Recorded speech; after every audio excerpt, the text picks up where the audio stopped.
કારણ કે સરકાર રોજીરોટી આપી શકતી નથી.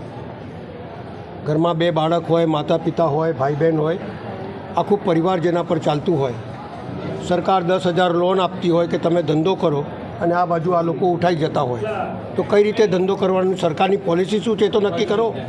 સુપ્રીમ કોર્ટે જ્યારે આદેશ આપેલો હોય કે સ્ટ્રીટ વેન્ડર પોલિસી જ્યાં સુધી ડિક્લેર અમલમાં ના કરો ત્યાં સુધી કોઈની લારી ઉઠાવવાની નહીં.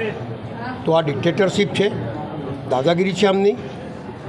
એક ગરીબ માણસ જો સાયકલ પર પોતાના બાળકોને લઈને જો બજારમાં જાય અને નાના બાળકોને ખાલી પાણીપુરી કે સમથિંગ કંઈ બી ખવડાવે તો એના માટે 5 સ્ટાર છે.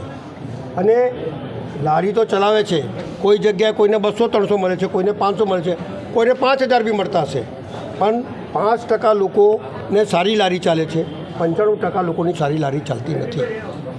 એવા સમયે કોર્પોરેશનમાં બેઠા અધિકારીઓ અને પોલીસ ડિપાર્ટમેન્ટ બધા એમને લૂંટે છે. કોઈ બોલે અહીંયા લારી નહીં લગાડવાની, કોઈ બોલે અહીં નહીં લગાડવાની, કોઈ બોલે મને હપ્તા આપો. બધા દાદાઓ ફેલેલા જ છે ચારે બાજુ.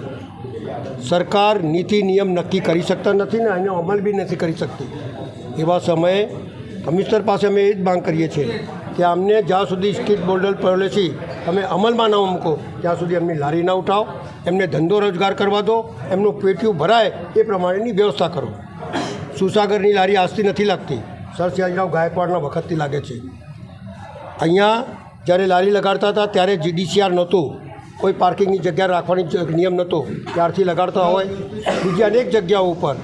તો દરેક જણનું પેટીયું ભરાય, રોજગાર મળે, ધંધો કરી શકે, બાળકોને ભણાવી શકે, મા બાપની દવા કરી શકે. આ તમામ બાબતો લારી ઉપર જ ચાલતી હોય. ત્યારે મારું માનવું છે કે અત્યારે અમે લોકો આવેદનપત્ર આપીએ છીએ, એના પછી આખા વડોદરા શહેરના સ્ટ્રીટ વેન્ડર પોલિસીવાળા લારી ગલ્લાવાળાઓને ભેગા કરીશું.